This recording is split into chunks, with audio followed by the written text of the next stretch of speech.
Hello, hello. Welcome back. Today is day 7, and we continue in conversation about feminine communication and feminine energetics.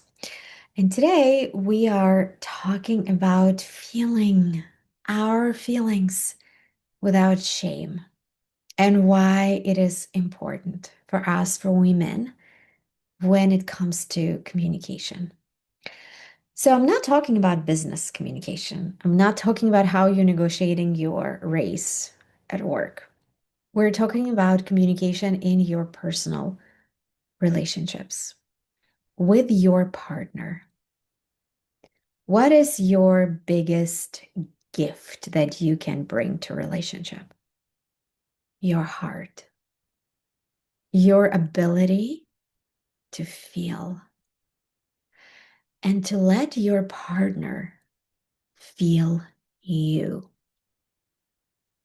Right? Emotionally, our palette as women much wider, right? We have more colors, we have more nuances. Can you share all of that unapologetically, fully with your partner? Which requires courage. But before courage, it requires self-permission. You, first and foremost, need to allow yourself to feel what you are feeling. And some of the feelings might be incredibly uncomfortable, confronting even for you. And in a relationship, one of the biggest confrontation is, am I choosing to overstep my own hurt, my own needs, because I'm afraid to lose my partner, because I'm afraid that I'm too much and he would not want to handle me? Like, how often as women we choke our own needs in a relationship because we're afraid to lose a relationship. But guess what? Your relationship is already lost because your needs and desires are not fulfilled. You're not authentic, and you don't feel safe to express that to your partner. None of those feels intimate, juicy, thriving, reciprocal. None. So, what are you actually saving? Like, what are you actually saving? Just a mental note that you have a partner versus owning your feelings, owning your hurt, owning your upset, owning your right to have needs and desires, to have your voice, to be different, to be inconvenient, to be a woman, to freaking be emotional. That's okay.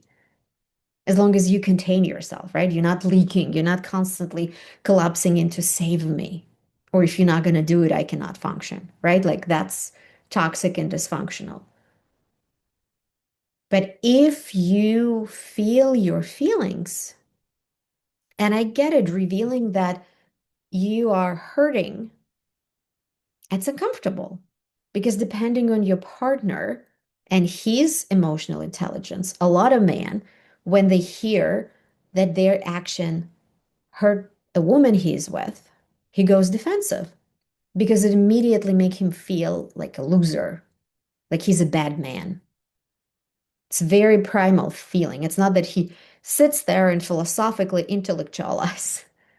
It just immediately makes him feel worthless. And that's why very often they get defensive and they get dismissive. Because, right, it's the idea that if I shut her down, then I don't have to look at that, which is something for him to handle, but not an expense of you shutting yourself down. But if you own your feelings, if you're not delivering your emotions and your experiences in a form of blame and raising your voice and putting it all on him, if you're sharing and you containing yourself and you giving him context that is actually useful context, chances are he will be able, if not to hear in that moment, but remember what you said and then reflect on it later. Because man, at their core, they want to win with you and they want to make you happy. Because your happiness, your smile, your satisfaction from the life that he is bringing to you makes him feel great about himself. Your happiness significantly contributing into his self-identity. 100% true. So if you're always unhappy, if you always sad, if you're always heartbroken, if you're always criticizing him, and if you're always negative, it's going to impact how he feel about himself. And I guarantee you, there's part of him that consciously or unconsciously resents you for it. So it's critically important for you to understand your emotions and give yourself permission to feel them. It doesn't mean that when you feel them, you go and drop it on him. It's between you and you. It's an intimate moment. And in all my courses and my private coaching, I put a lot of attention on us as women integrating our own emotions, owning our own experiences. And then when you clear, when you process the charge, when you release the charge, where you release anger, as women, we feel a lot of anger. And we live in a culture where nobody teaches us that anger is normal and there's a way to release anger. This anger leaks sideways in us being passive aggressive, in us not being in our feminine, not being juicy, not being available, not shining, not being creative. So we pay a much higher price than learning emotional release and connecting with your body and doing what is it that you need to do to shake it off so then you can come in into conversation in your core, in your queen goddess energy, and have an honest conversation and see if he's ready and willing to show up. And if he's not, it doesn't make you wrong. It doesn't make you bad. It doesn't mean that what you're asking for is too much. It doesn't even mean that you have to break up and leave him. It's just simply he's not available there now. And you continue your journey on fulfilling your needs and desires and seeing if he's gonna wake up and find desire and find capacity to show up and start elevating. But it all begins with you.